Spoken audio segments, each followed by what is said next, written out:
आपने महाकवि जयशंकर प्रसाद के विषय में जानने के लिए इस वीडियो पे क्लिक किया है ना, तो आपको बता दें कि आप बिल्कुल सही जगह पे आए हैं। आज मैं आपको प्रसाद जी के संपूर्ण जीवन से परिचित कराने वाला हूं, जो सभी परीक्षाओं की दृष्टि से भी उपयोगी है। और यदि आप केवल ज्ञानवर्धन के उद्देश्य से वीडियो देख रहे हैं तो भी आपको बहुत कुछ जानने और सीखने को मिलेगा। पर शुरुआत एक छोटी सी कहानी से करते हैं, ताकि प्रसाद जी के जीवन में आपकी रुचि बढ़े और तथ्यों को याद रखना आपके लिए आसान हो जाए। एक बार हुआ यूं कि महादेवी वर्मा ने जयशंकर प्रसाद से मिलने का मन बनाया। महादेवी वर्मा को तो आप जानते ही होंगे, छायावाद की प्रसिद्ध कवयित्री, जिन्हें आधुनिक मीरा भी कहा जाता है। बहुत जल्द मैं इनकी भी जीवनी लेकर आने वाला हूँ। हाँ, तो मजे की बात यह थी कि न तो महादेवी वर्मा ने आज तक जयशंकर प्रसाद को देखा था और न ही प्रसाद जी ने महादेवी को। उस समय सोशल मीडिया का तो जमाना था नहीं कि प्रसाद जी रोज फेसबुक पर अपनी डीपी अपडेट करते और महादेवी जी तथा प्रसाद जी में व्हाट्सएप पर चैटिंग होती।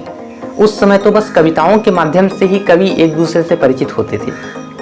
उस दिन महादेवी जी भागलपुर से प्रयाग जा रही थी, तो उन्होंने सोचा कि क्यों न बीच में कुछ देर बनारस में रुककर युग के सबसे बड़े महाकवि से भेंट कर ली जाए। उन्हें लगा था कि जयशंकर प्रसाद इतने बड़े कवि हैं, पूरे भारत में उनकी चर्चा है, तो बनारस का तो बच्चा बच्चा उन्हें जानता ही होगा। यही सोचकर उन्होंने एक दो तांगे वालों से प्रसाद जी का पता पूछा, पर उन्हें कोई सटीक उत्तर नहीं मिला। अंत में उन्होंने निराश होकर इलाहाबाद लौट जाने का निर्णय लिया। पर तभी एक तांगे वाले ने आकर पूछा कि सुन्नी साहू के घर जाना है क्या। महादेवी को यह नाम थोड़ा अजीब लगा। फिर उन्होंने सोचा कि कोई साहूकार जी होंगे जो तंबाकू वगैरह सूंघते होंगे। अंत में उन्होंने तांगे वाले से ही पूछ लिया कि ये सुन्नी साहू करते क्या हैं। तब पता चला कि खैनी बेचते हैं। अब महादेवी जी को आ गया गुस्सा। उन्होंने कहा कि मुझे किसी तंबाकू व्यापारी से नहीं मिलना, जिनसे मिलना था वे बहुत बड़े कवि हैं, कविताएं लिखा करते हैं। अब तांगे वाले ने भी दुगने गर्व के साथ कहा, हमारे सुन्नी साहू भी बड़े बड़े कविता रचते हैं। तब महादेवी जी को लगा कि तांगे वाला न सही पर सुन्नी साहू जरूर जयशंकर प्रसाद को जानते होंगे। इसी आशा के साथ वे सुन्नी साहू से मिलने पहुंच गई। और जब दोनों की भेंट हुई तब जाकर पता चला कि जयशंकर प्रसाद का घराना ही सुन्नी साहू के नाम से जाना जाता है। तो जयशंकर प्रसाद एक ऐसे महाकवि थे जिन्होंने तंबाकू और जर्दे का व्यापार तो किया, पर कभी भी कविता का व्यापार नहीं किया। चलिए अब प्रसाद जी के प्रारंभिक जीवन से शुरुआत करते हैं। बनारस की उर्वर भूमि तो श्रेष्ठ साहित्यकारों की नित नई पौध उत्पन्न करती ही रहती है। कबीर, रैदास, भारतेंदु, प्रेमचंद, बेढ़ब बनारसी, धूमिल आदि महान साहित्यकारों को बनारस की मिट्टी ने ही तो गढ़ा है। उसी शंकर की नगरी काशी में 30 जनवरी 1889 में जन्मे बालक को माता मुन्नी देवी और पिता बाबू देवी प्रसाद ने जयशंकर नाम दिया। प्रसाद जी के पितामह अर्थात दादाजी के जमाने से उनका परिवार सुरती और जर्दे के व्यापार में संलग्न था, पर उनके यहाँ साहित्यकारों को खूब सम्मान मिलता था। कहा जाता है कि बचपन में जयशंकर प्रसाद का नाम झारखंडी था। प्रसाद जी का एक तीसरा नाम भी था जो परीक्षाओं में अक्सर पूछ लिया जाता है। उसकी चर्चा मैं थोड़ी देर में करूंगा, पर अभी जानते हैं कि प्रसाद जी की शिक्षा दीक्षा कैसे हुई। आपको जानकर आश्चर्य होगा कि जयशंकर प्रसाद मात्र 7वीं कक्षा तक ही पढ़े थे, लेकिन मेरा विश्वास है कि आप में से अधिकांश लोग जो ये वीडियो देख रहे होंगे वे स्नातक या परास्नातक अर्थात बीए या एमए स्तर के विद्यार्थी होंगे। और न जाने कितने लोगों ने 7वीं पास जयशंकर प्रसाद की रचनाओं पर रिसर्च करके पीएचडी तक की उपाधि प्राप्त कर ली। इससे यह बात सिद्ध होती है कि ज्ञान कभी भी डिग्रियों का मोहताज नहीं होता। प्रसाद जी की प्रारंभिक शिक्षा घर पर ही हुई थी। फिर आगे की पढ़ाई के लिए उन्हें काशी के क्वींस कॉलेज में भेज दिया गया, वही क्वींस कॉलेज जहां कवि भारतेंदु का भी नामांकन कराया गया था। अभी जयशंकर प्रसाद 7वीं कक्षा में ही थे कि विधाता ने बड़ी निष्ठुरता से उनके भाग्य में लिखे पितृ स्नेह को मिटा दिया। 1900 ईस्वी में पिता बाबू देवी प्रसाद जी की मृत्यु के बाद बड़े भाई शंभू रत्न जी ने उनकी शिक्षा की व्यवस्था घर पर ही कर दी और उन्होंने स्वाध्याय के द्वारा ही वेद, पुराण, उपनिषद, इतिहास, दर्शन, काव्यशास्त्र आदि का गहरा अध्ययन किया, जो उनकी रचनाओं की अट्टालिका का आधार स्तंभ बना। प्रसाद जी ने जिन गुरुओं से शिक्षा पाई उनमें पहला नाम मोहिनीलाल गुप्त का लिया जाता है, जो रसमय सिद्ध नाम से काव्य रचना भी किया करते थे। और प्रसाद जी ने 9 वर्ष की अवस्था में ही पहला सवैया रचकर मोहिनीलाल गुप्त को ही सुनाया था। गुप्त जी के अलावा उन्होंने गोपाल बाबा, दीनबंधु ब्रह्मचारी और हरिहर महाराज जैसे गुरुओं का भी सानिध्य प्राप्त किया। बनारस हिंदू विश्वविद्यालय में संस्कृत के शिक्षक महामहोपाध्याय पंडित देवी प्रसाद शुक्ल उनके काव्य गुरु थे। पिता की मृत्यु के बाद किसी तरह उनकी शिक्षा पटरी पर आ ही रही थी कि 1905 ईस्वी में माता मुन्नी देवी का भी देहावसान हो गया और इस शोक से उबर भी नहीं पाए थे कि 1907 ईस्वी में बड़े भाई शंभुरत्न जी भी उन्हें छोड़कर स्वर्ग सिधार गए। 17-18 साल की कच्ची उम्र में ही उनके कंधों पर पारिवारिक जिम्मेदारियों का बोझ आ गया। एक और तो विधवा भाभी की देखभाल करनी थी, तो दूसरी ओर तंबाकू के खानदानी व्यवसाय को भी आगे बढ़ाना था। साथ ही विरासत के रूप में जो ऋण का दुर्वह भार मिला था उसे भी ढोना था। ऐसी परिस्थिति में जिन परिजनों से सहयोग की आशा की जाती है, वही रिश्तेदार संपत्ति हड़पने का षड्यंत्र रचने लगे।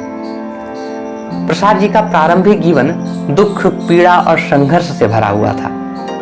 उनके वैवाहिक जीवन की बात करें तो उन्होंने एक नहीं, दो नहीं, बल्कि तीन शादियां की। अब उन्होंने 3 शादियां क्यों की, इसकी चर्चा के पूर्व एक नज़र उनके व्यक्तित्व पर डाल लेना आवश्यक है।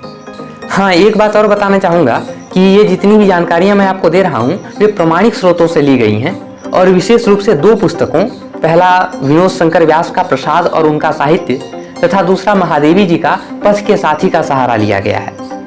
और यदि आप जयशंकर प्रसाद की कोई पुस्तक पढ़ने के इच्छुक हैं तो डिस्क्रिप्शन बॉक्स में कई पुस्तकों के लिंक मिल जाएंगे, आप चाहें तो उस लिंक से भी पुस्तक खरीद सकते हैं। हाँ, तो हम जयशंकर प्रसाद के व्यक्तित्व की चर्चा कर रहे थे। प्रसाद जी हृष्ट पुष्ट, बलिष्ठ और आकर्षक व्यक्तित्व के धनी थे। आपको जानकर आश्चर्य होगा कि वे 500 दंड और 1000 बैठक रोज लगाया करते थे। शारीरिक व्यायाम के अलावा वे मानसिक व्यायाम के लिए शतरंज के भी शौकीन थे।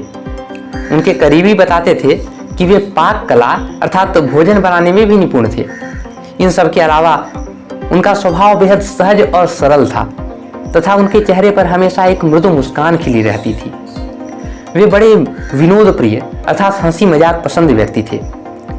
मित्रों के साथ बड़े मजाकिया अंदाज में पेश आते थे। वैसे तो उनकी मित्र मंडली बहुत विस्तृत नहीं थी, पर जितने भी मित्र थे उनसे वे बड़ी आत्मीयता रखते थे। चलिए अब जयशंकर प्रसाद के वैवाहिक जीवन पर एक नजर डाल लेते हैं। प्रसाद जी का पहला विवाह 20 वर्ष की उम्र में विंध्यवासिनी देवी के साथ हुआ। जीवन में दुख और अकेलेपन की स्याह रात काटने के बाद जब प्रेम और साहचर्य का मधुर प्रभात उनके जीवन में फूटा, तब शायद ईश्वर को भी हमारे कविवर से ईर्ष्या होने लगी और 1916 ईस्वी में ही क्षय रोग अर्थात टीबी से जूझते हुए उनकी पत्नी पुनः उन्हें शोक के सागर में छोड़कर सुरलोक सिधार गईं। हरिवंश राय बच्चन ने कहा है ना कि है अंधेरी रात पर दीवा जलाना कब मना है, तो प्रसाद जी ने भी अपने अकेलेपन की अंधेरी रात में पुनः प्रेम का दीपक जलाया और 1917 ईस्वी में सरस्वती देवी से दूसरा विवाह कर लिया। पर उसी क्षयरोग की आंधी ने इस दीपक को भी बुझा दिया और प्रसाद जी का जीवन पुनः अंधकार में हो गया। दूसरी पत्नी की मृत्यु के बाद उन्होंने पुनः विवाह न करने का निर्णय ले लिया, पर करीबी मित्रों के आग्रह पर और विशेषकर भाभी के बहुत जोर देने पर 1921 ईस्वी में वे तीसरी बार कमला देवी के साथ दाम्पत्य बंधन में बंधे। कमला देवी से ही उन्हें एकमात्र पुत्र रत्न शंकर की प्राप्ति हुई। प्रसाद जी की रचनाओं की चर्चा के बिना तो उनकी जीवनी अधूरी ही है। आज हम उनकी रचनाओं, उनकी कविताओं को जितना सम्मान देते हैं, पर बचपन में उन्हीं कविताओं के कारण उन्हें डांट भी खानी पड़ी थी। पिता की मृत्यु के बाद कभी कभी प्रसाद जी को दुकान पर भी बैठना पड़ता था और वहां बैठे बैठे वे दुकान के बही खातों के पिछले भाग में कविताएं बनाया करते थे। एक बार जब बड़े भाई शंभुरत्न जी की नजर उन कविताओं पर पड़ी तो उन्होंने प्रसाद जी को बहुत डांट पिलाई और आगे से कविताएं न करने की हिदायत दे दी गई। पर प्रसाद जी के अंदर का कवि कहाँ हार मानने वाला था। उन्होंने छिप छिपा कर लिखना जारी रखा और आसपास की पत्रिकाओं में कविताएं भेजते रहे। उनकी पहली प्रकाशित कविता सावन पंचक है, जो 1906 ईस्वी में भारतेंदु पत्रिका में प्रकाशित हुई थी। उस समय वे जयशंकर प्रसाद के नाम से नहीं बल्कि कलाधर के नाम से लिखा करते थे। वीडियो के शुरू में मैंने जिस तीसरे नाम की चर्चा की थी वो तीसरा नाम कलाधर ही था।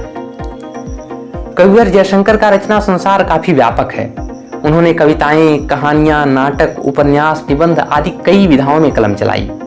उनकी रचनाओं की चर्चा मैंने विस्तार से साहित्यिक परिचय वाले वीडियो में की है और उस वीडियो के बिना ये वीडियो अधूरा है।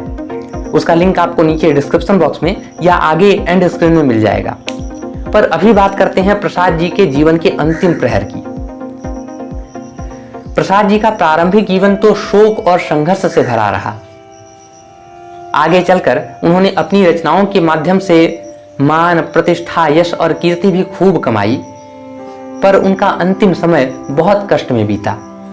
जनवरी 1937 में उन्हें क्षय रोग ने धर दबोचा। रोग से संघर्ष करते करते उनका बलिष्ठ शरीर सूख कर कांटा हो गया और अंत में 15 नवंबर 1937 ईस्वी को मात्र 48 वर्ष की आयु में मां हिंदी का यह लाडला पंच तत्व के शरीर को त्याग कर परम तत्व में विलीन हो गया। वैसे यह कहना तो सरासर गलत होगा कि प्रसाद जी की मृत्यु हो गई, क्योंकि अपनी महान रचनाओं के रूप में वे आज भी अमर हैं। और यदि प्रसाद जी को अच्छी तरह समझना हो तो उनकी रचनाओं को जानना आवश्यक है। प्रसाद जी की रचनाओं को जानने के लिए साहित्यिक परिचय वाला वीडियो जरूर देखें। और यदि दिनकर, प्रेमचंद, भारतेंदु, तुलसीदास आदि महान साहित्यकारों की जीवनी देखनी हो तो बाईं वाली प्लेलिस्ट पर जाएं। वीडियो पसंद आया हो तो लाइक और कमेंट के माध्यम से बताएं, ताकि मैं आपके लिए ऐसे ही वीडियो लाता रहूं। और यदि चैनल काम का लगे तो सब्सक्राइब जरूर करें। मिलते हैं बहुत जल्द अगले वीडियो में।